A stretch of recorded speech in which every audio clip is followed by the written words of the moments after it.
Check, check. Test, test. Test, test. 1, 2, 1, 2, 1, 2.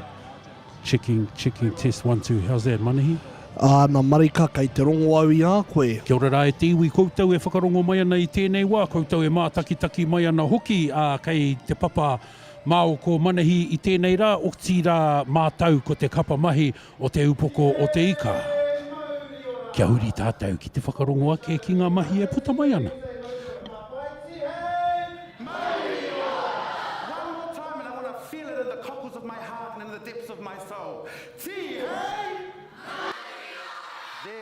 Nau reire te whānau whānui, nau mai ta huti mai te kei o tō waka ki tēnei hui ahurei o Māhuru. Can you say Māhuru? Māhuru is the marama or the month in which we exist within, and it is a month that we are dedicating to te ao Māori, to te ao haka, to te reo Māori me ona tikanga. Nō reire te whānau whānui, nau mai, piki mai rā. Nō reira. Kia tika me mihi au ki ngā mana whenua o tēnei rohe, ara, ko Taranaki whānui, ko te Ātiawa, ko Ngāti Toa Rangatira e tūnei. Kei te mihi, kei te mihi, kei te mihi. Kei te mihi hoki au ki a koutou, koutou kua rarau mai nei ki raro I te tuanui o tēnei whare. Anei rā, a te papa tonga rewa e mihi kauatu ana ki a koutou. Tēnā koutou, o tino, tēnā rā tātou katoa. Sup fam, welcome, thrice welcome. My name is Cam and I'm your hostess with the mostest. Before we kickstart our kaupapa and all of the festivities we have for you today, I'd like to kick us off with a karakia. So, wherever you may be and exist within this space, and if you are able to, please can I ask you to stand. And the way I like to do karakia is I like to say the first line and flick my hand out to you and you just repeat what you hear. Ka pai? Because something is more better when everybody is on the journey together. Nō reira, e raurangatira mā, kei te mihi ati kia koutou, me karakia tātou. Repeat after me. Tiarara, tiarara. Tiarara te tipua. Tiarara te tahito. Tiarara te kāhui. O ngā ariki. Tiarara ki a koe. E tāne. Tāne whakapiripiri. Tāne te wānanga. Tāne te waiora. Tāne nui ārangi. Uhi wero. Tau mai te mauri. Haumi e hui e. And we all together say, tai kie. Mauri ora kia koutou katoa, you may now be seated. Now, after taking care of the most important health and safety, which is that of our spirit, acknowledging the presences that you bring within this space, your ancestors, your whānau who are at home, they travel with you, and we welcome them into this space. Now we need to flick over to te ao kiko nei, or to this physical world, and I'll give you some health and safety information. Nō reira, can everybody do this? Awesome. Now that is the sound of an earthquake. If an earthquake should happen whilst we're here in this building, duck, cover, hold, stay away from all glass and follow the advice that is given by the Te Papa staff. Now can you look around the room? Te Papa staff, please give us a wiri. Ka pai. Oh, we've got one sole po over there, but don't you worry, you may only see one person, but behind that person is 1 million people working here. Nō reira, they will advise us on where to go. In the event that we need to evacuate, the alarm will sound. Now, if it's a sustained sound, just follow the advice that you hear, and our staff will get us to the appropriate areas in a nice, orderly and calm fashion. Now, one of the things that happens in an emergency is that often people get a little bit panicky, a little bit scared. So in this place, and I summon the power that is manaakitanga. Can you say manaakitanga? I summon the powers of manaakitanga into this space, that each and every one of us in this space will look after each other in the event that something may go down. Ka pai? In the event of Mother Nature's first emergency, can you say pee? Can you say poo? Ka pai whānau kei konei mātau kei te papa. Māua ko Manahi tēnei wā kei te whakarite-rite kia whakapāhotia ko tēnei mea te Māhuru Festival o tēnei rangi kei te papa I naia nei kei te papa whakangahau. te MC e taki kōrero ana, ngā pānui o te rā, safety kōrero wērā mea katoa. Engari hikaka tonu ana te ngākau mo te rangi nei e hoa? Nā marika, kei te hikaka rawa au mō tātou nā tamariki mokopuna. E tūtū ake nei, o kātū ake nei ki runga ki te ātāmira ki te whakangahau i te iwi, he pai ki te kite atu i ngā mātua, i ngā kaumātua, i ngā tamariki, i ngā mokopuna. Me te pai hoki o te kawenga o te MC, te kaupapa nei. Tēnei mea te spiritual well-being, spiritual safety. He mea nui tēnā ki te ao Māori. E me pēnei te kōrero ia, me and te hāmua, we could actually talk to the cows come home about that. Engari ki te hoki mai ngā kau ki te kāinga, stake on. Nā marika, stake on i te whānau.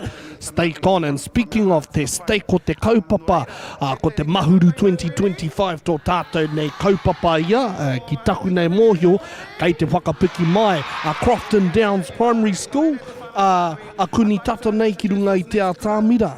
I runga i tērā whakaaro ko te ahua nei, he nui tonu ngā kura auraki, ka taetai mai ki tēnei ahurei nei i ngā rā e rua nei. Hari te mea he kura Māori te katoa. Kāo, tino kore nei, engari ko te pai o tēnei kaupapa e tare ana ki te whakatairanga me ki pēnei i te aroha o ngā kura auraki ki tō tāua nei ao Māori. O tira ki tēnei mea te kapahaka. Kia mōhio ai te katoa o Aotearoa nei, e hara te Māoritanga i te taonga mā te Māori, mō te Māori anake nei. Engari mō tātou o Aotearoa nei. No reira, me mea ka noho koutou ki Aotearoa, tēnā piri mai, tūhono mai ki enei āhuatanga nei. Ka tika, me te mea ke hoki nui tonu o tātou nei tauira Māori, e kurai nāna i roto anō i ngā kura auraki. Lots of our Māori students are actually students within, within primary schools, within secondary schools. Heoi anō kia whū ki te ātāmira nā te mea kei te puki mai a Crofton Downs. Nō reira, ko te upoko o tika tēnei, e pāhoa kia nei tēnei kaupapa.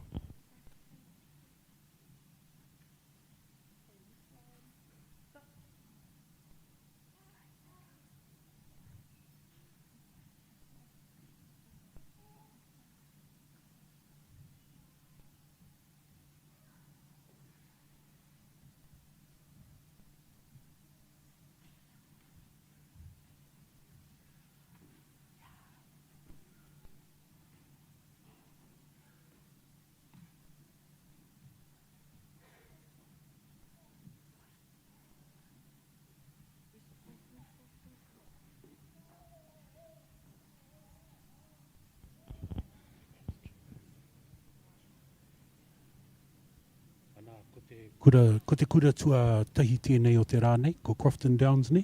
Nā marika, a rāke, me pēnei te kōrero ia, kei te whārua o kai wharawhara e nei e noho ana.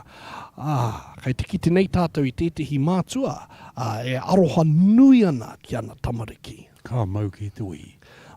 Wehi nā te aroha o te pāpā ki ana tama, i ana tamahine, hea tāhua tērā. Ana, kei te whakarite a te kapa, ana ko ngā taitama kua mētia mai ki mua. Ana, kei te tatari ngā wāhine ki muri. Ana, ko te kōrātou nā kahu, he kahu pango, he kahu whero, he kahu mā. Te ahua nei kei te mau ngā boys i ngā tātua. Rāke, kei te mau rātou i ngā tātua i o rātou nā poho, ngā piu-piu kei raro iho. Ara, ko te tāpeka tērā, kei runga i te poho. Kupu hau i te whānau, kupu. Tērā tētahi kupu. Ana, kua huri ki te papa.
amazing was that e te whānau?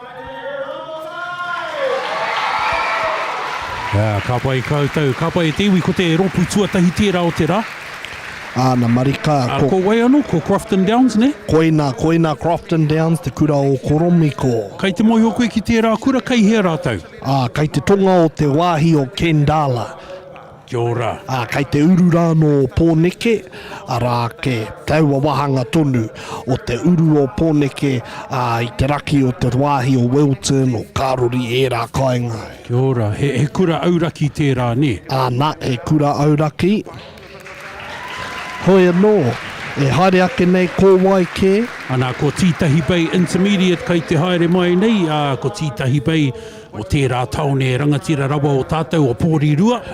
Nā marika, ngā taipari e rua, ngā pori e rua. Ngā pori e rua. Nā marika, ko te pai huki o tēnei rōpū, ne, ko te āhua tonu o Crofton Downs, tēno pai tō rātou nā kawe i ngā waiata, i ngā haka, e rā mea katoa. Koira hoki tāku i kite nei, me taku mo te poi, i rongo au te kaha, tino hia te kaha whakangahau, te kaha ngahau a te iwi rā i te waiata i te poi. Ai, me pēnei te kōrero, ka titino rātou ki make tū, kua whitu waru, kua kani katoa. Kani katoa. Ko te mea pai kia hau, i te mea he tānea hau, i te haka hau mai te wā, i timatau te hikoi, nō reira ko te wāhanga pai kia hau o te kapahaka, ko tēnei mea te haka, matua rā te haka taparahi. Karekau he weapons, anā ko te haka āringa nui honei.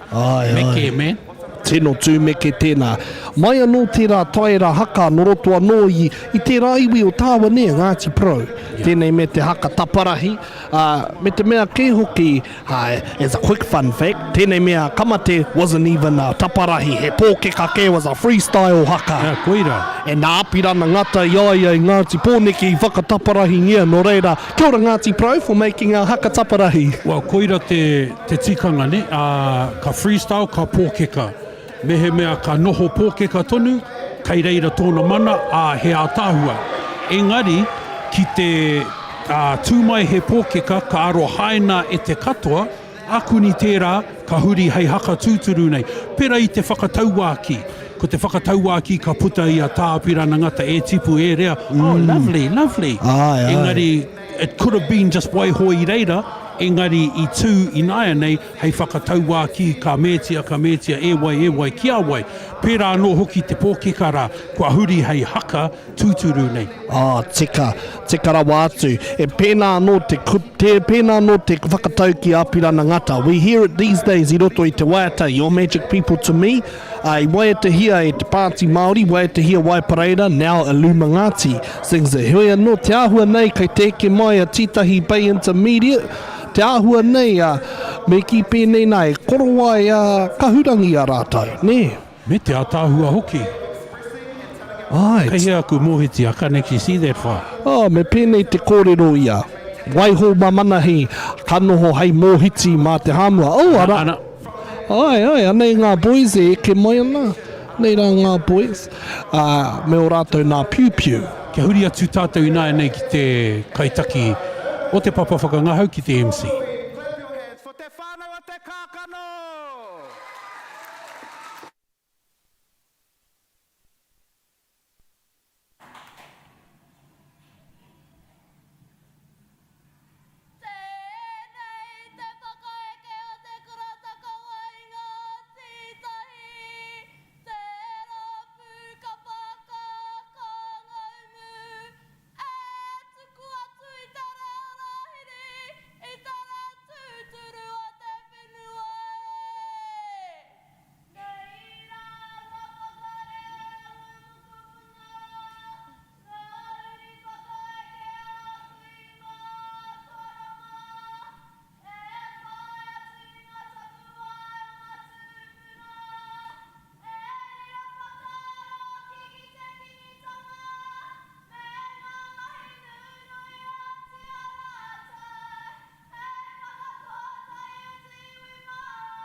Hello, rangatira, wasn't it amazing? Give it up one more time, please.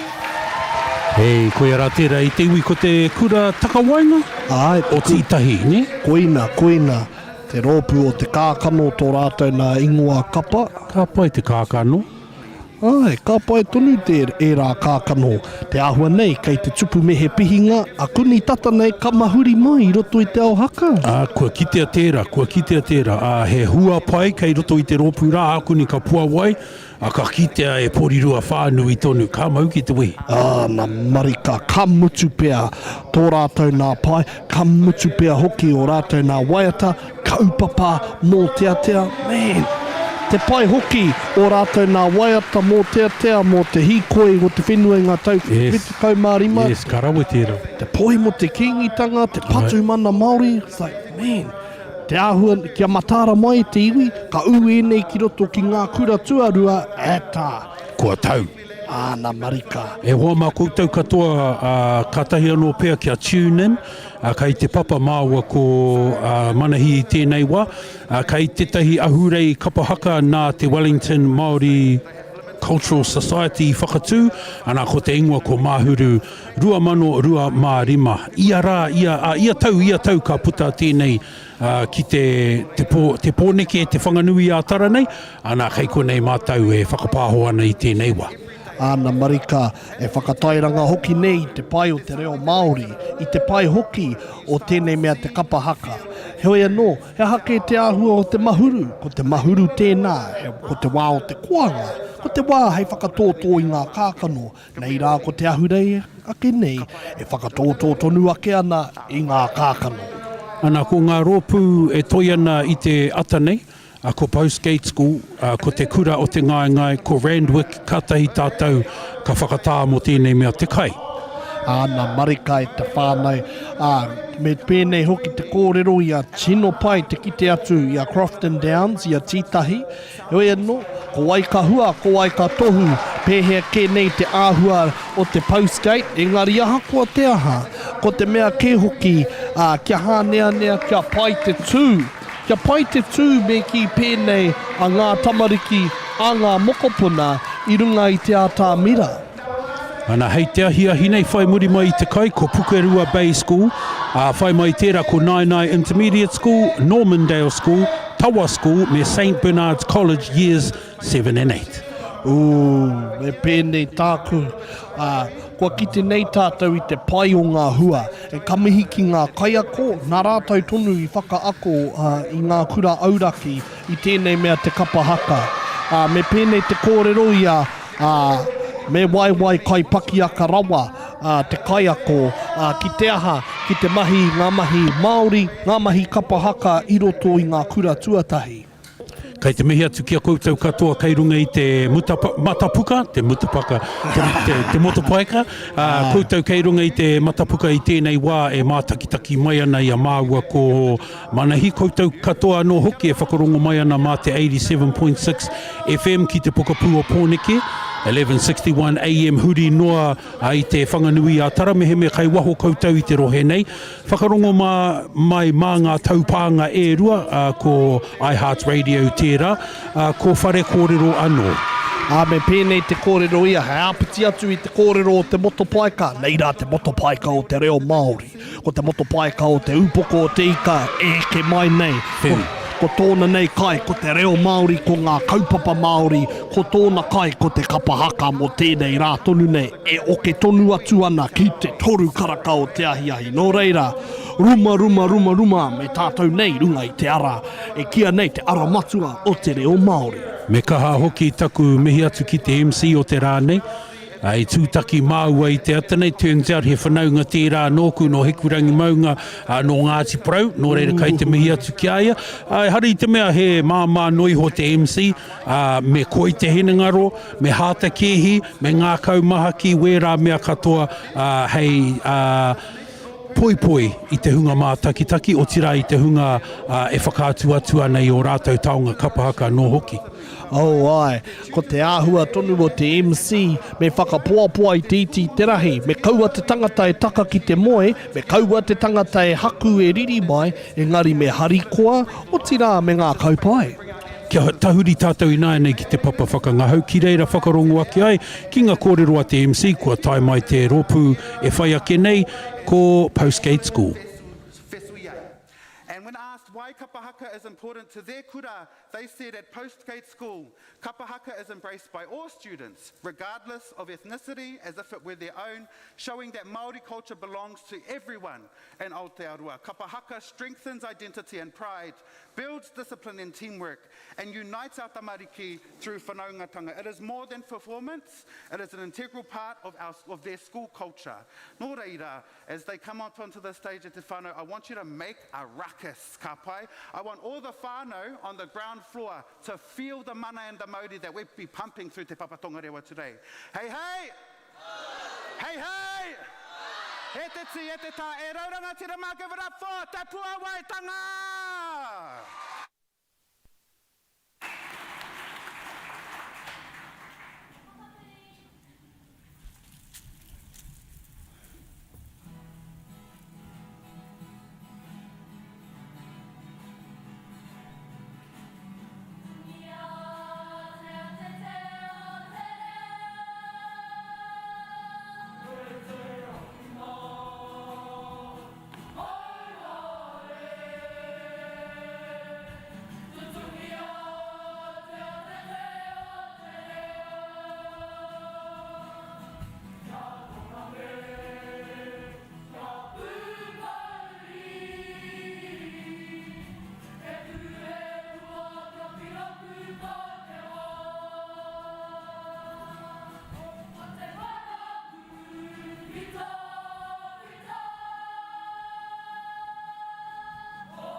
Kura o Postgate, e ngunguru nei. Au e ha.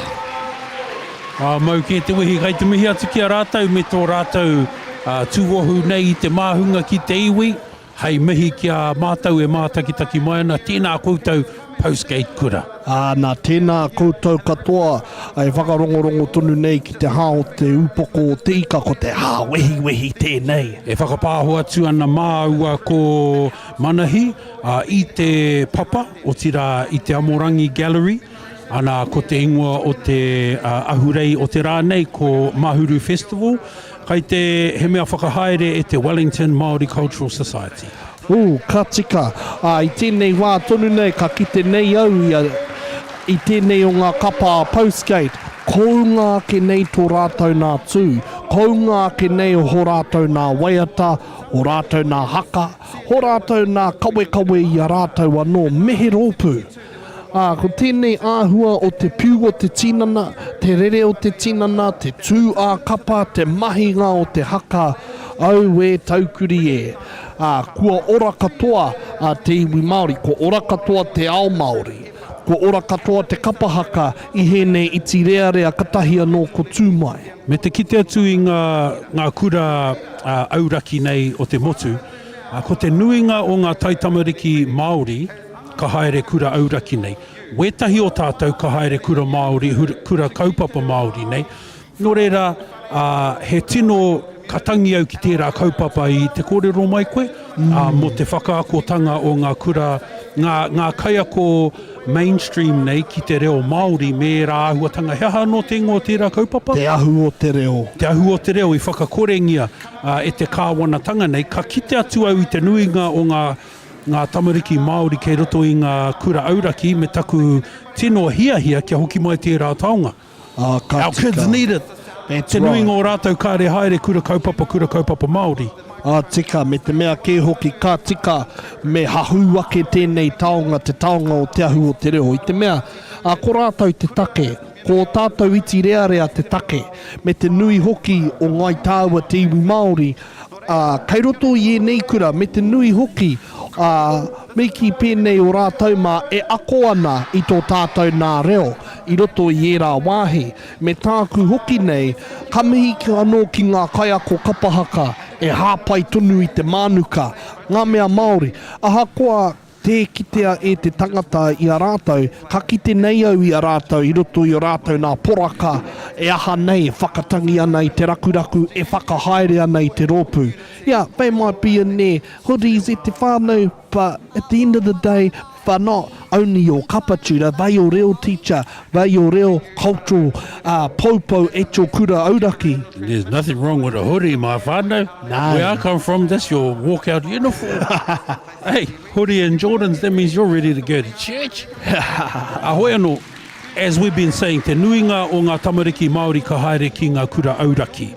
And there was money there was funding from the government to have people like Manahi going around to those kura auraki and actually training those kaiako kura auraki to enable them to teach te reo Māori, ngā tikanga Māori, ngā āhuatanga Māori, to te nuinga o ngā taitamariki Māori that go to mainstream. And I think maybe that's why this government cut the funding. Ka tika rawa atu. Me te mea kē hoki ko te āhua o ngā kaupapa Māori, he āhuaranga tāhua. Me te mea kē hoki, ka rata mai te whānau, ka rata mai ngā taupake ke katoa. Kia huri tātou ināe nei ki te papa whakangahau, kuni ka kake mai te next rōpū ko te kura o te ngai, kei te MC ngā kōrero mō rātou. Te kaitātaki tama is te rauru ko hai Samoa no ngā ruahinerangi. And with te kaitātaki kōhine is ngā hihi o te rā pauwhare no te whānau apa nui tūhoi Waikato anō hoki. Te pūtake o ngā mahi kapahaka o rātou, ko ngā mahi kapahaka he kauaka e whakakotahi ai I ngā tai ahure o te moana nui a kiwa ki te ngai. Ko rau mānuka ki runga ko te ngai ki raro. No reira, te pāpāho mataora e whakaai ana rātou ki te whakapāho mataora I a ngā tai ahurea. Nō reira te tia te tā, from all the way in the lower of the huts, top skip and a jump away, we can see where they exist just from here in Te Whanganui Atara. E te ti, e te tā, e raurangatira mā, please put your hands and your feet together for ngā tai ahurea o te ngai ngai.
i tua tai ki tō tāmatai, uni a ngā wai hono i te pō. I rire au, pai mārire.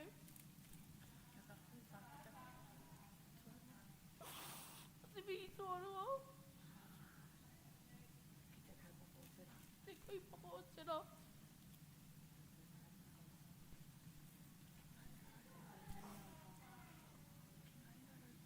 Ia ringa rei pā. Ke te mihi. O te mihi tō rua. O tori. O te mā.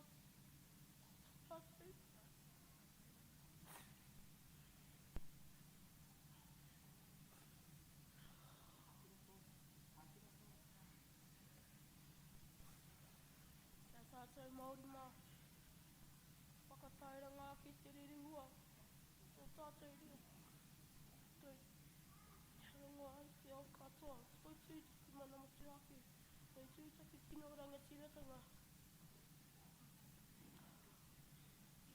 Toi tūtaki reo Māori. Ake, ake, ake.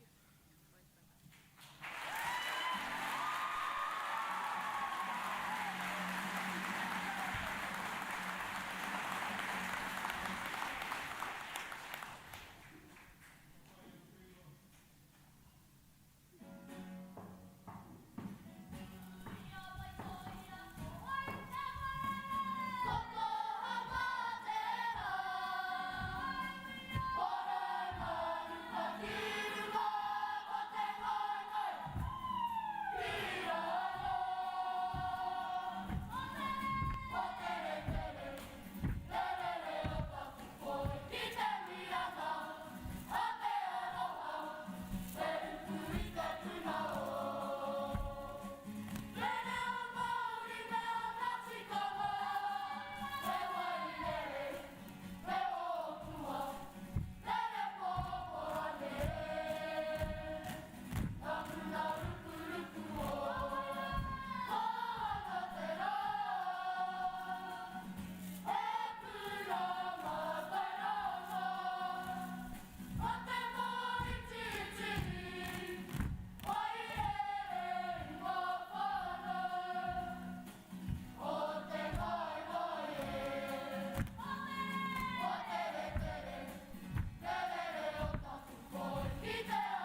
Dun, dun, dun, dun. How amazing was that, Te whānau? Now, as our rōpū are going to make their way off the stage, I'm going to ask that Te Rauru and Ngā Hihi o Te Rā join me on the side of the stage. Reira, give it up for our whānau, Te Iwi. How amazing was Check, check, check. Hey, there we go, there we go. Koiara tērā e te iwi ko te ngai ngai. Te kura o te ngai ngai. Kai konei kai te Mahuru Festival, pau. Kai te hia tuku atu au I tētai mihi nui. Ki te young fella I tū ki te whai kōrero I te rōpūra. Rawe, aha kua tana tangi, aha kua te whakamate aha rānei. Ka mutu tērā, ka front row centre āia mo te haka, ka mutu tērā, ka front row centre āia no hoki mo te triplet hei I te trio I te mutunga. Era me mihi ka tika. Me mihi ka tika ki tērā young fella. Ko whakahōnore hia ia I ho mātou nā haka, I ho mātou nā waiata, ki e, mangu taipō, me tēnā te waiata o te raukura o te atiawa, me tāku e whakaaro ake nei. Ka mutu pea e te, e pai ake rā no koe I te runga no atu, koena ngā kōrero. Kai te mihi. Koena ngā kōrero mai mo te kura o te ngai ngai, te tikanga o te ngai ngai. Kai hea tērā kura. I roto I te ao Pākehā, Nainai suburb Lower Hutt. Engari, ko te ngai he taniwha I roto anō I te timatanga o te awa Waifetu. Kei reira, te timatanga o te awa Waifetu, arāke, ko te whenua e takoto iho nei I raro I te Nainai suburb, ko tēnā e kia nei ko te rau mānuka. Hoina tāku e mōhio nei, o tēnei kuahi mo tēnei whaitua. Ko te ngai rā, te taniwha rā, e hara I te same taniwha o konei o te whanganui a Tara City nei ni. Tino kore nei. Tino kore nei. Ko ngāke me waiake rā? Tai, kia ora my bro. Ei, no gizi tēnei pui kei te ako tonu. Ei, he tere ke te ako a te tangata nei o Gizi ki tēnei nā. Me mea ka haere au ki Gizi, anei taku tōka I riko nei nā. Heki, tuatahi tonu ki Kaiti Hill, ki reira ki te atua I ngā aunties o reira. Hoi anō, ko Mahuru Festival tēnei e te iwi, kai te papa māua ko taku hoa nei a manahi te hiakai. As you would probably have figured out, there's no te hā o te ata today, there's no tū mai te wehi today. Same tomorrow, I te mea kai konei mātou e whakapāho atu ana. Ana marika me te mea ke hoki nei, ko te wehi. E hoi anō, anei ke, me pēnei te kōrero ia, you do have a te hā o te ata, but it's the kids that is taking it. You do have a tū mai te wehi, but again, it's our little kids that are taking it. This is where it's all at, and this is where it's happening for us. I runga I o tātou nā Iarere 87.6 FM I te puku o Pōneke. Tahi ono tahi 1161 mea kai te kai waho koe I te taone nei. And if you're online, you got iHeartRadio, Irirangi Manawa. What was that other platform, Brevo? Taku favourite e te iwi ko Whare Kōrero. On the Whare Kōrero app, you're also able to listen to the various interviews that we've done over the last few however longs. Hoi anō e te iwi kei te eke mai te Randwick School, noro tō te awa kairangi. Nō reira, whakarongo tonu mai, mātaki tonu mai. Anei. I see about 1 million people out there and all of our whānau that are here in spirit as well. But I didn't quite hear and feel your mana. Ladies and gentlemen, boys and girls and all those in between, please put your hands and feet together for Randwick School!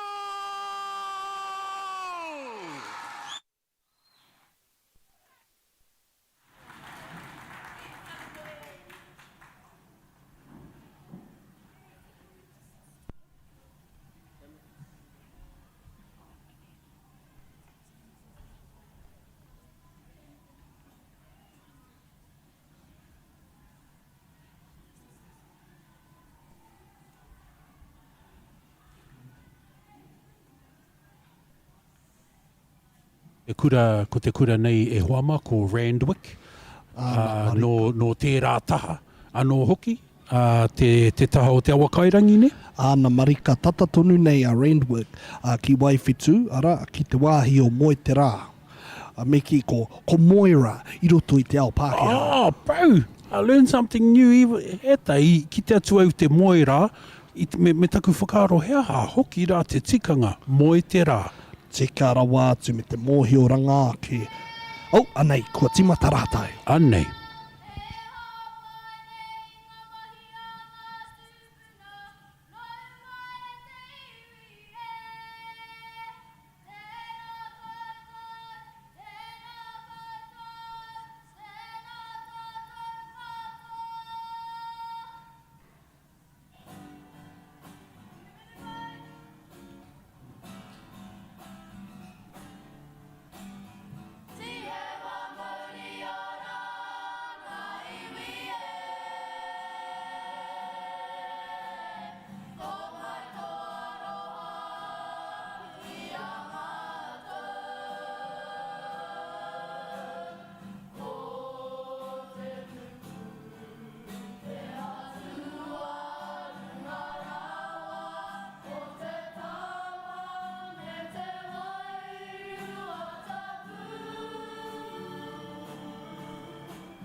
Mauri ora, e te whānau whānui. Give it up once more for Randwick School. Now, I had a little word to two of their rangatira in the Rōpū that they were going to come over here and join me. So, I'd like to introduce none other than Regan and Iri Hapiti. Haramai ki taku taha. Awesome. And on behalf of the whānau at the Wellington Māori Ana Cultural marika e te whānau ko te kura tērā o Randwick. No roto anō moi te rā o te awa kairangi ka tahi anō I tūtū mai. Moi te rā, moi rā. Ka mau ki te wihi e te iwi, kei te mihi atu ki te young whalara. I'm a whai kōrero man, I'm a haka leader, most impressed. Tōna, especially tāna taki I te haka, ka rawe, ka rawe. Ka mutu pēr tōna ihi, tōna wehi, tōna mana. Me te pai hoki o e te hi o rātou nā waiata, ka hoki aku whakaaro mo e te hi o ngā waiata ia pai. Ngāti Pōneke days, my man. Oosh. Ka pai, oh, well, me Ngāti Pōneke ka tika kei te whanganui a tara tātou, o ti rā kei te papatonga rewa. Kei roto I te rūma kia nei ko te Amokura Gallery, I tēnei rangi e whakapāho atu ana ki a koutou. Ko tēnei mea te Mahuru Festival, rua te kaumārima, kua whakatā mātou I koneki mo te tehi wā poto mo tēnei mea te kai. Ana ka tīmata no te kapahaka hei te community mai I te kotahi karaka, hei te ahiahi nei, ko ai ngā rōpū kai mui a tātou e hoa. Tēnā rawa atu koutou, ko Pukerua Bay School, Nainai Intermediate School, Normandale School, Tawa School, Hato Perenara, St Bernard's College, Year 7 and Year 8, ngā tautaka waenga me ki pēnei. Ka pai, ka hoki mai anō tātou, hei te kaumātahi, te community mai te tahi karaka. 10 minutes past 1, we'll be back again. Keep it locked to our Facebook page or on our Reo Irirangi, so you don't miss out. Ka pai? Ai, ka pai tātou. Hoi anō, hoa ke koutou ki te tiki pūnua haneweti ki te tiki kai o te rānui, hei whakamākona I hoko koutou nā puku. Ka re roa, ka tūtaki-taki anō tātou. Ai.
E te iwi nau mai hoki mai kai te papa māua ko manahi I tēnei wā o tira mātau o te upoko o te ika te reo irirangi kaupapa Māori pakekera wātu o te ao I tēnei rangi haha tā tātou mahi konei e wā. Nā marika ko te ahurea o mahuru e tūtū mai ne, whakatairanga nei I te ahurea Māori mā te kapahaka mā ngā mahi a hine te rehia me tāne a rore. Ki runga tonu I o tātou nā iarere 87.6 FM ki te puku o Pōneke, 1161 AM ki te rohe o te upoko o te ika. Mea kai waho koutou I te rohe nei whakarongo mai mā ngā taupānga e rua o iHeart whare kōrero rānei. Hoi anō, ko te ahurei nei kai te whakahaere hia e Wellington Māori Cultural Society, nō reira kai te mihi atu ki a rātou. Ka tika kia mihi atu rā no ki tēnei o ngā rōpū te Wellington Māori Cultural Society. Nā koutou whakahia te kaupapa nei. Me te mea ke hoki aweng, ko te Taylor Davis te rangatira o runga o Wellington Cultural Māori Society, no roto anō nai tūhoe. Arā ke, ka tika kia mihi atu ki a koe te kōkō muka tūtara a whare. E whakahaere tonu nei, whakakoke tonu nei I tēnei o ngā kaupapa. Hau ngā atu I tēnā, kia huri tātou ki tēnei o ngā kaupapa. Nō reira, who do we have up next, my briever? E hoa mā, e whai ake nei ko Pukerua Bay School, whai muri mai a rātou ko Nainai Intermediate School, ana ko Normandale School, I muri tēnā, we have Tawa School, ara hoi anō, mā wai kē nā, te cheri e whakareia ki runga I te pūrini, mahato perena rā St. Bernard's, years 7 and 8. Tō kōrero rota hoki e taku taina, pai jingos, te reo a tāhua ka puta mai I o ngutu, ana kei te mihi atu mō te kura o Normandale, ana kei konei taku tuakana a Bennett Pōmana, rāo tahi ko tana hoa wahine a Pepa, I hara mai rāo tahi ki te mātakitaki tetahi o a rāo tamariki, e tuana mō Normandale School, so yeah, he rawe. And if you're here, come over and say hello so we can shout you out to your whānau. Oh, absolutely. It is awesome to see our mātua and to see our kaiako cheering on our tamariki mokopuna in the arts of kapahaka, and how kapahaka can also help with our tamariki build their confidence inside and out, and also can open them up to new possibilities and new paths of life. Koira te pai kia hau o tēnei mea te ahurei, tēnei mea te ahurea. Kai te hara mai ki te whakanui noiho nei I tēnei mea te kapahaka, kāri te whakataitai, kāri te tū ki te patu I tētahi atu, hari te mea ka toa tētahi, ka lose tētahi, ka toa, rātou ka tū ki te papa whakangahau I te rāne. Ana marika, and we saw lots and lots of different winners in Crofton Downs, Titahi Bay Intermediate, Postgate, Te Kura o Te Ngaingai and Randwick, and these next kura will be our next winners. Me pērā te ahua o ku kōrero. Me pērā te ahua o te kōrero. Hoi anō, kia tahuri, kia whakawhiti atu tātou ki te papa whakangahau I tēnei wā, kai reira te MC, e whakarite ana I te rōpū tuatahi o tēnei wāhanga o te rā, a Pukerua Bay School.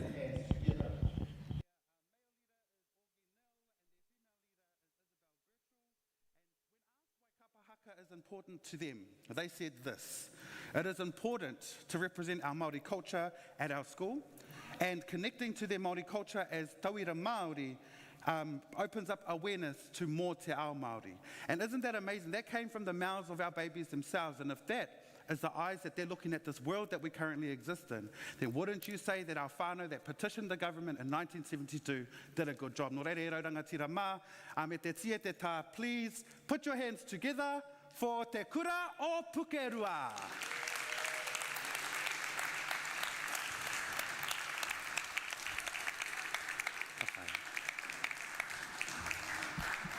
And let's keep those hands moving, and let's add some foot stomping to it, te whānau. Let them feel you.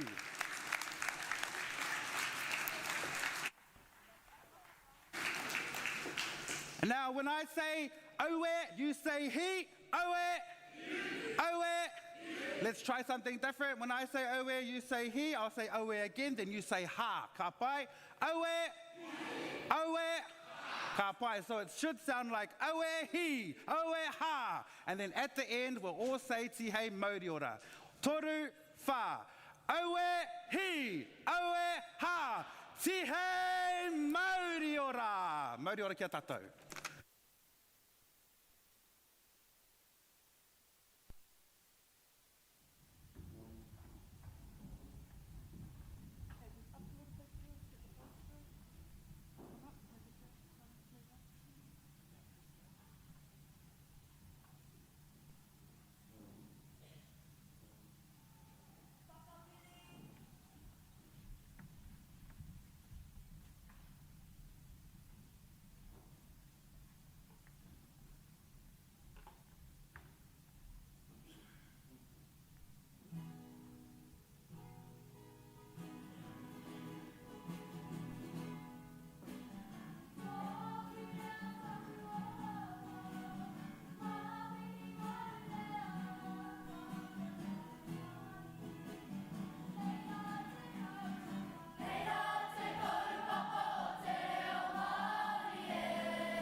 Nei rā te mihi ki a koutou, ko tēnei te kapahaka o te kurupuki roa.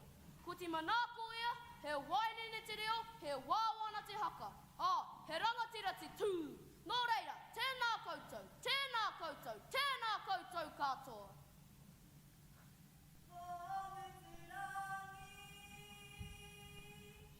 Te teke nui whae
Aira, e te iwi koia tērā ko te kura o Pukerua.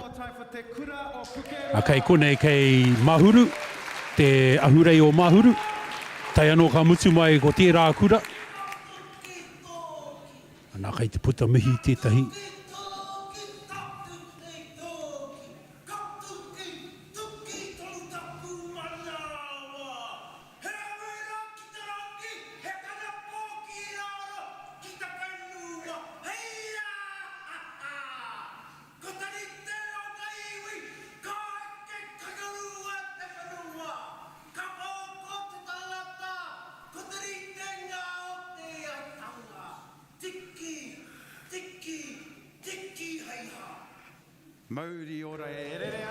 Nā tohu tahi tō tērā e te iwi, he taonga tahi tō tērā no ngā tipuna. A tū mai tētai o ngā pāpā o te hunga tai anō ka oti nei te haka, ana ka tū ia, ka haka atu ki wāna tamariki, kai te mihi atu ki aia. Ahoy anō mo wera o koutou tai anō ka huri mai. Kai te papa māua ko manahi i tēnei wā, o tira mātau o te upoko o tika. Kei konei mātau e whakapāho atu ana ki a koutou, tēnei whetuera e kia nei ko Mahuru 2025. A he mea whakahaere e te Wellington Māori Cultural Society. Ana ko taku kōka a Auntie Merlin, tētahi o ngā kai whakahaere o tērā puari. Ana kei te mihi atu ki aia, nā rāua ko taku tuahine, tana tamahine a Ginny i pā mai ki a mātou o te upoko o tika kia hala mai ki konei ki te mahi i wēnei mahi.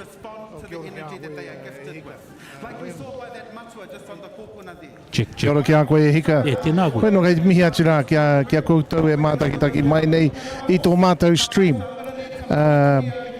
We are the Marie islands hoki. in the stream. Islands in the stream. I'm Dolly Parton. I'm Kenny Rogers. Hei, wei mari e mātou i tō tātou me mahau. Wa, harei te mea, me mahau. Me no mai rāno a Wainos. I whakaritea mai tā tātou stream i tēnei rā.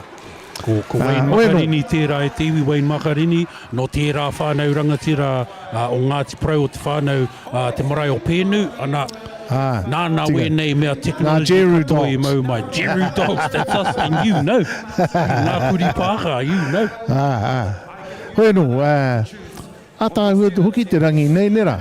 He pai kia hau tēnei mea te kapahaka mō ngā kura auraki. He pai kia au te kite atu i ngā māma me ngā pāpā, ngā nannies me ngā koros, Pākehā nei. Wahala mai te mātakitaki i ā rātau moko puna, ā rātau tamariki Pākehā e mahi Māori ana. Pai ka mene katoa te ngākau. Yeah. Miharo ki te ātāhua o ngā reo waiata. O etahi o āhua. He ke te reo engari. Ka whaiwhaingia ke e te kita. Te kai tramu i te kita. I te note. Te mātanga hoki o ngā kaiprei kita. Ana ka rere ke te noti o te kai waiata. Next minute hika mā. Yep, there we are. Engari, me mohi o tonu tātou. Aha kua flat as a pancake. He mana tonu tō te pancake. Especially in America. Koira te kai a te parakui. He mea ka tāpiri atu te kinaki ki te pancake. Te panakeke. Ara. Ka whai mana. Ana kuora. Te pata. Kei te mihi anō hoki tēnei ki te MC o te rā. I te ata nei tūtaki au ki te MC me te mataku katoa te MC te tūtaki mai ki au me te ki I'm going to be shy up there now. Waste time being shy, my bro. I'm on the radio. Ana kei reira ia e tohunga ana ki tēnei mahi. Te whakarata i ngā tamariki. Ko te tūre ne. Kaue mahi me... Tangata Tirichi. Nei te toru. Kaue mahi me te tamaiti, kaue mahi me te kararehe, tuatoru kaue mahi me te Pākehā. Engari, kua tohunga tā tātou MC. Mō wera, kei ia te whakaratarata tamariki, he ua tērā. Tino. Engari, rau e kia au te kite atu i ngā tangata Tirichi. e rata mai ana ki tā tātou mahi Māori, Ai. te mahi kapahaka. Ai. Me te nuinga o ngā tamariki o konei, hari te mea kai te haere rātou ki te kura Māori, he kura auraki, te nuinga tika. o ngā kura nei, ana he tamariki Kua tai Māori mai- kei a rātou. Ko tai mai hoki ngā kura kaupapa, Ai. ki Wainganui a tātou. Aku ni ka longo tātou i awa kura. I think hei a pōpō we tahi kura kaupapa Māori. Koena. Engari, he rawe te haramai a te kura kaupapa Māori ki te tautoko i tēnei. I te mea, pukenga katoa ngā kura kaupapa Māori. Ka ka koeni kite tā rātou atu- prawa Yeah. me te pata, ne? Me te kite kapahaka. atu o ngā kura auraki nei, i ngā taitamariki kura kaupapa, ka hua whakahihi pai rātou. Wow, Oh, ai, there's kura tika kaupapa tika. kids watching us. Man, they must be all right. Hey, Tika tēnā. But tika tunu tā hau, ka hoki ngā mahara ki ngā kōrero e pāna ki te Māori haramai ana ki ngā tāone nunui pēnei, yeah. me te mea nei hoki.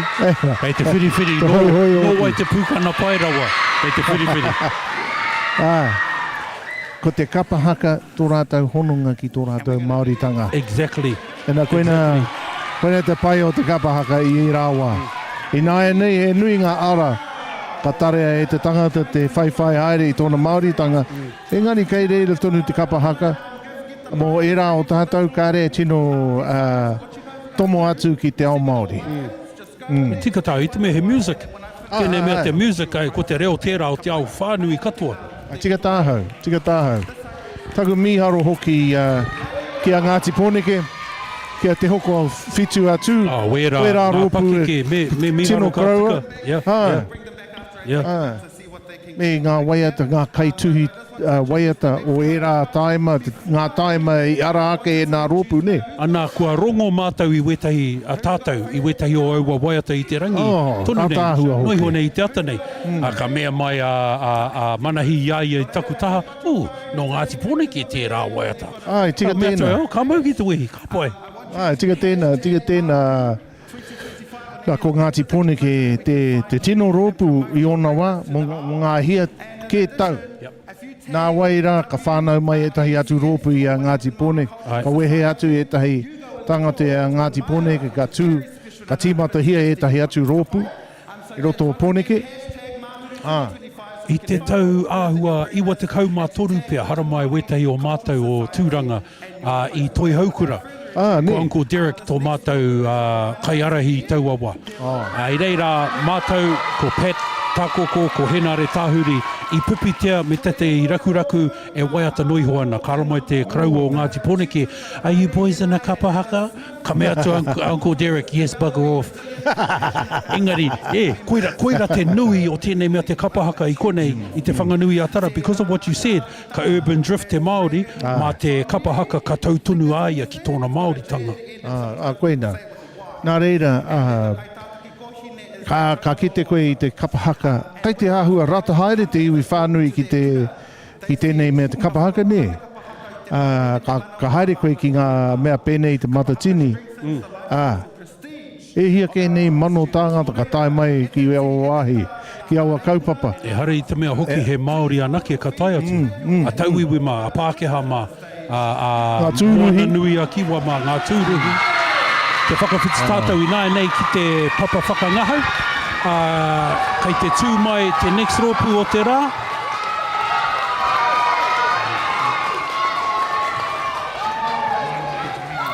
E te iwi ko Nainai Intermediate School tēnei, ka pai.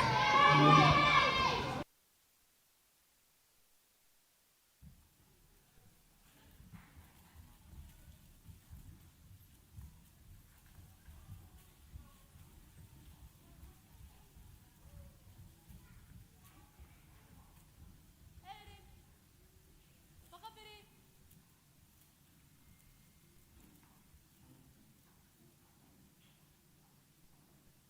Kia rite.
Put your hands together for that rōpū. How amazing. You fellas are one. Ka pai. Now I'd like to ask that the leaders join me over here. If they're still here. No, kids pai. What I'll do is I'll give you... Kārawe, kārawe, kārawe. Koia tērā e te iwi ko te kura takawainga o Naenai. And just sitting in front of us, in front of our broadcast desk right over there, is their hoa kura. And they were making a lot of noise during their performance, and it was choice. It was mean, Māori mean. Me te mea ke hoki ka tika kia tīwaha, ka tika rāno kia titi hawa mai rā ngā tamariki ki ēnei o ngā iti rea rea. Kia ora rātou nā hoa katahi anō I tūtū mai ki te papa tū waiwai. I te mea me pēnei te kōrero, pai ake I te runga no atu. Koira, e hara tēnei I te golf, ne? Kāri te play golf. Ko te haka kē tēnei, hara mai, ka halabalū. Ana marikai, hara I te mea ko te kiriata hoki o Charlie Chaplin. Kei te titi hawa tonu ngā tamariki, ngā mokopuna, pēnea hoki anō ngā kaiako. I te mutunga iho, ko ēnei kura tonu, ko rātou mā te taituara o tēnei kaupapa. Mo wera o koutou tai anō ka tahuri mai, ko te kaupapa e kōrero hia nei e manahi, koia tēnei ko Mahuru, te Mahuru Festival, kei te papa mātau I tēnei wā tonu. He mea whakahaere tēnei e te Wellington Māori Cultural Society, he rangi kapahaka. He rangi haka tēnei I te whānau. Heoi anō me pēnei ia te kōrero, ko ia tēnā, ko hine te rehia, ko tāne ārore e puta nei I o rāua nei mata, I roto anō I o tātou nā iti rea rea, I roto anō I o tātou nā pūhā rikiriki e tūtū ake nei. Ana e toru ngā rōpū kai te toi, mo tēnei ahi, ana ko Norman Dale School tērā, kai te hikaka te ngākau, I te mea kai konei a Bennett rāo ko Pepa, hei tautoko I tētai hoa rāo tamariki, kei roto I tērā rōpū, ana hei reira hoki a Tawa School, ana ka whakamutu ake ki a St. Bernard's College. Ka tika. Me pēnei tāku e te whānau. Ko tēnei o ngā kura Norman Dale kei te uru o te awa kairangi. Ara ki kei ngā puke maunga I te uru o Pito One o Pōkai Mangumangu, a.k.a. Melling. Ara ki taku mōhio ia, is a little bit of a fun fact. We're not going to go to the deep and meaningful. Kōrero mai. All right. Puke tiro mai, bro. Koina te tehi o ngā ingoa o roto o Norman Dale. Lookout point. It was a mean-ass lookout point for the Pito One pā. Nō reira rā nō ka tika kia mihi atu ki koutou ngā mea noho nei ki puke tiro e ōku iti rea o Norman Dale. Heoi anō kōrero hia mai ngā kōrero ma Bennett. Ai, ko Bennett pōmana tērā e hoama. Ko Bennett tētai o aku tino hoa whanaunga no hoki noku, ana ko tana tamaiti kei roto I tēnei rōpū, nō reira kia tahuri tātou ki te mātakitaki, ne? Ana marika.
Mauri ora.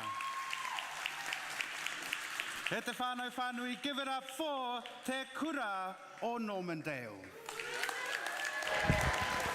Mauri ora. Ko Normandale tērā. Normandale e ai ki ngā kōrero ko puke tiro tērā. Ana e te miharo atu ki te rōpū nei, kei te mehi atu ki ngā māma me ngā pāpā i tai mai te mātakitaki, kei te mehi ki taku tūngāne, o tira taku tuakana ki a Bennett, rao tana hoa wahine a Pepa. Meki. Ka mutu pia te pai o tēnei kura. Rātou mā tutu mai rā ki mua i te aroaro. E rongo ake nei au i te ihi me te wehi. Oh, tērā ginger boy. Ara. Ko ia tēnā kaha nei ki te whetero. I nā te pai o tōna whetero. I nā hoki tō rātou nai pai ki te aha, ki te tū, ki te haka, me te pūkanakana. I roto i tētihi o rātou nā waiata, ka kōrero ake rai rātou mō ngā teko, kōrero ake nei rā rātou mō ngā mata pūkana. Kātahi rātou ka tū teko, ka tū pūkana nei. Kei te mihi anō hoki ki te kaupapa nei, ia te rōpū, ka whakawhiwhia ki tētahi taonga, mai i te MC, ana ko te taonga rā, he representation o te logo o tēnei tau, ana he tohu tērā i tū tō rātou rōpū i konei i tēnei rā. Ka tika e te hāmua. Me pēnei tāku, he toa katoa rātou mō tēnei kaupapa, he toa katoa rātou mō te mahi, mō te whaiwāhi ki tēnei o tātou nā kaupapa, te kaupapa nei o Māhuru 2025 Festival. Me te mea ke hoki nui tonu o tāua te Māori e kuraina nei ki roto i nei kura. Hea anō, hea ke ngā rōpū e haere ake nei e te hāmua. E rua ngā rōpū kei te haere ake nei, ko tawa te mea neck one, whai muri mai tērā ko St. Bernard's College, ko ngā tau tuawhitu me ngā tau tuawaru. Hea te paki ke o wera? Te kaumātahi, te kaumārua. 12, 13, intermediate? Yeah, pai, intermediate. Tērā takiwa, ai. Hei, rongo au i te taurua toru whāpūkana. Ai, tahi rua. Ka hoki aku mahara. Ka hoki aku mahara e Was te whānau. another time again, another life. Yeah. I rongo, pūkana. Ana, pūkana mai o whatu titiro atu ki te rangi hei reira, te mutunga mō tātou. Kāre he mutunga. Kāre he mutunga, te pūkana is infinite me tērā nganga hau, o tira te whēteroa, te areroa, te tāne, me te āhua hoki o ngā mata o ngā wahine, e pūkana mai ana i o rātou nā whatu. For those of you out there, kāre pēa e mōhio ki te reo Māori, for those of you out there that don't understand pūkana, you may have come from a different culture, you may have been born here and been seeing us doing that your whole lives and thinking to yourself, what the heck are these Maoris doing? Ana ko te pūkana, ko te huakitanga o ngā whatu. So when we open our eyes like that, that's called pūkana. And then it gets carried away and we go like this. Oh. That's called whātero or whetero. Now the pūkana and the whetero is something that we do when words escape us. When you get that ihi, that wehi, that wana, that mauri, that mana, that you just can't put into words, you have to put it in your eyes and your ārero. Only men do the ārero. Unless you're cheeky and from Gisborne, and then you can get away with it. But only men do the ārero, the tongue, and women do the big eyes. Oh, absolutely. And e te whānau, you just saw a classic tauira from Te Hāmua there. Yes. Now, see this e te whānau? This is a classic example of what a pūkana should look like. E koutou ngā tāne, be like Te Hāmua when you do the whātero. Ārero tītaha is the one that I prefer. There's all sorts of different types of pūkana and whetero. I love going to the side. It's just my tang. Oh. Pop out that side. Pop out that karutahi. Oh. I'm not sure if that's actually an official one, but it could be also why I got in the third row for whangara mai tawhiti, and there was only 2 rows. Well, me pēnei te kōrero ia. My favourite pūkana is when you pull your eyes up like this. Like a let's have a one out. And then when you do the ārero just like this. And you see that ārero just poke all the way down to the chin, eh? I used to work for a TV show back in the day called Pukana, and that's basically, so I named the place. I named it because it was basically the excitement that I felt as a young Māori, so I was 23, 24 years old back then, a young Māori stepping into TV world, showing our kids that you can be in TV world speaking te reo Māori, and there was no way to put it into words. We had to put it into big guys and a hanging tongue. That was the excitement. Oh, absolutely. And ever since those days, e te whānau, that big guy and that big hanging tongue, e te iwi, e te whānau, still lives on to this very, very, very day. That's right. Arake, it lives on within everybody now. Every kaupapa Māori kid that has ever watched Whakaata Māori, TV3, era mea katoa. You know, tēnei mea te haka haka. So there's a misconception that the Māori are a warrior race, a warrior race, that every single one of us are warriors. And it always has been then from the first, okay then, how did we have babies? If all we were doing was killing people, how did we have time to lie down with someone and mahi pepe? Who did the garden? Who did the fishing? Hoia. Who fed everybody? Hoia. Who built the houses? Hoia. So the misconception is that we were all a warrior race and that haka is about anger, but let's go to the stage now and have a look at the beauty. Ko wai tēnei, my brother. E te whānau, e te parata, it is tawa skill. Titiro ki ngā kākahu, he ātāhua rawa. Kia tahuri tātou te whakarongo. Tama is Dwayne Fitness, and their kaitātaki kohine is Dusty Lund. And when asked why kapahaka is important to their kura, their answer was, at Tawa School, kapahaka is more than performance. It's a proud expression of identity and connection. With tamariki from 24 different iwi represented at Te Kura o Tawa, kapahaka helps us celebrate te ao Māori and build a strong sense of belonging. Our students carry real mana when they perform haka and waiata. These traditions are a part of daily life. Many classes practice haka and waiata every day, making it a natural and meaningful part of their school culture. Whether it's a mihi whakatau, an assembly, a special event, their tamariki stand proud and strong, grounded in culture and community. Nō reira, ladies and gentlemen, and all those in between, stomp your feet, clap your hands, te ropu ngāhau o Tawa.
Ka mau te wehi e te whānau ko te kura tērā o tawa.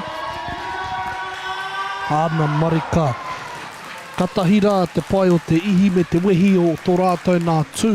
Katahi hoki rā no te pai o a rātou nā weata me o rātou nā mahi haka haka. As a group, I felt their Māori, their vibe, and they were awesome together. What I liked, pai kia hau te rongo i te takitanga mai o te whakapapa o Ngāti Toa, te kōrerotanga o te ingoa o te rauparaha, te mehi atu ki a Whitireia, e rā āhuatanga katoa, te moana o Raukawa, kei te mihi ki tēnei ropu. Ahakoa rua te kaumā whitu ngā iwi kei roto i te ropu nei, i te mea te wāhi e noho nei rātou, ka mihi rātou ki tērā wāhi, ki tērā whakapapa. Ka tika. He momo ka whiawhi o roto o tēnā. It's like a bit connected to the land. Hoi anō, koe te hi atu o ngā kōrero ko rangona e au, ko te waiatau he kākano ahau. And I know that te hāmu has got a bit of a story behind the kākano ahau. Yeah, that was supposed to stay off here, my bro. Te kākano, just i te wā iau i Pūkana, ko āria te ropu i e hangaia, i whakamahia nei e mātau i taua wā, ana i reira hau i te wā i rikoa tā rātou i te rāwaiata. Wow, pai tēnā, pai e rā kōrero. Me e rā nō ngā waiata āringa, rā. Tēnei mātou, rā ke e te hio ngā kōrero a atua, pēnei a uru te ngāngana, hine te iwa iwa pai, a tāhua wera. Yes, ka hikaka taku ngākau te rongo atu i tērā. Wera kōrero mō uru te ngangana, mō wera atua, kai te ahua ngaro haere, nō reira, kua hau nei, he rawe kia hau te hoki atu ki te kāinga te wānanga tahi me mahi a atua o te taha o taku kōka a Dai Rangihuna me tana hoa tāne taku pāpā a matua Mark Kōpua. Ana ko ngā kōrero mō uru kei reira mō wera atua katoa. Nō reira kei te mihi ki tēnei kura i whakapiki ake i ngā kōrero mō wera atua o tātou. Ka tika, i te mutunga iho, without going too deep, ko ngā atua, ngā paupau o tō tātou nei ao. We can't do without our atua in this world. Without them, you know, nothing in this world would ever exist. Hoi anō, anei te kapa whakamutunga, ko St. Bernard. St. Bernard. Kia huri tātou i nāia nei ki te papa whakangahau ki te rōpū whakamutunga o tēnei ki rangi. Stay good looking, we are.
That was cool.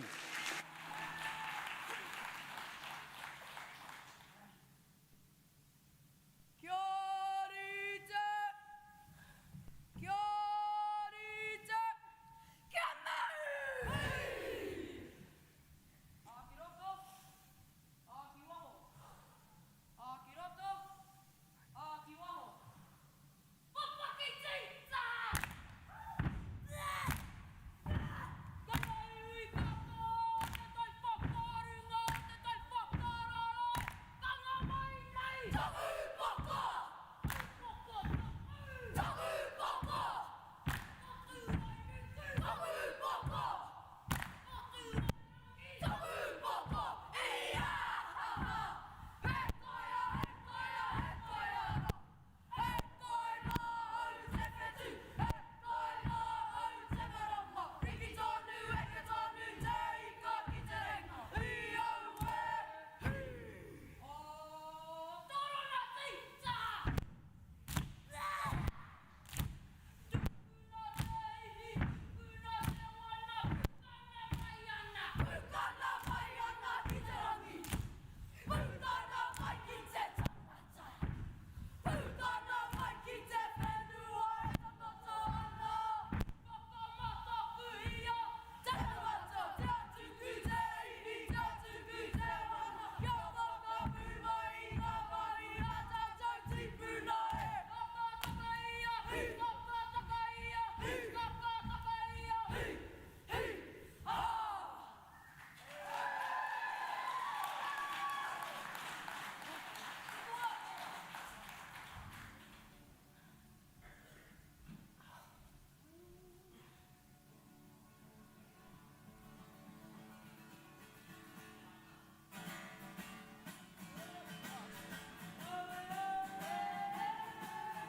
Te tautauri mai.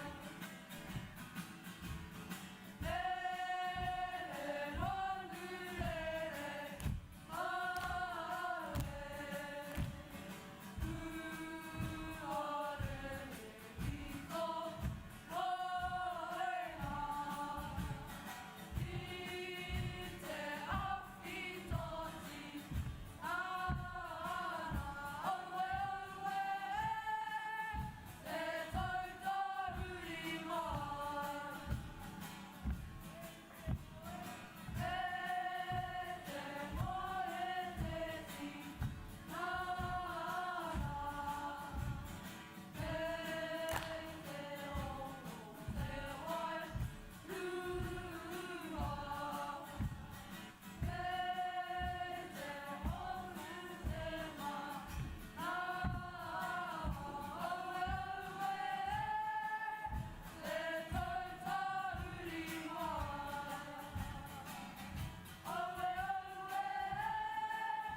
Te tautauri mai. Rua torpa.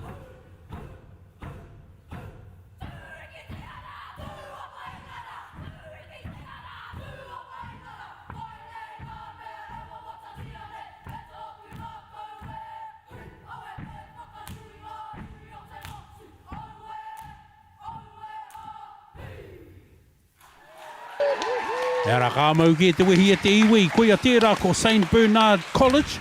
What a way to end the day. I haka rātou, I waiata rātou, ka mau ki te wehi.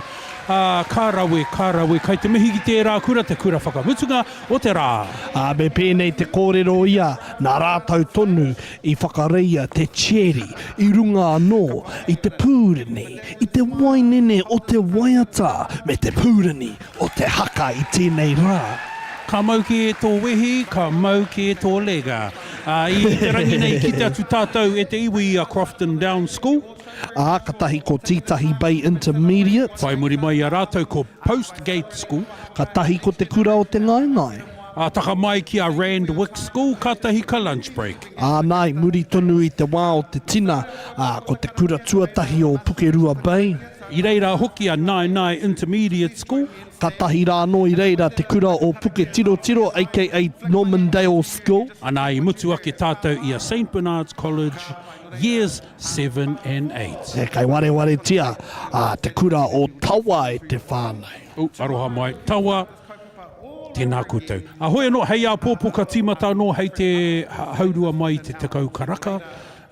Kia mutu tā tātou kōrero I konei, kia whai wāhi ai te MC ki te tuku karakia whakamutunga mō tēnei hunga, ko tai mai tēnei rā. Mauri ora tātou e te whānei, ka tuku ki te MC. Hei a pōpō. Once again, we thank you, we thank you. We thank you from the bottom of our hearts, from the top of our hearts, and from the centre that is Te Ao Māori. We gift you the rest of your day back. Nō reira, me karakia tātou. Oh, sorry fam, me karakia tātou. Unuhia, unuhia. Unuhia I te uru, tapu nui.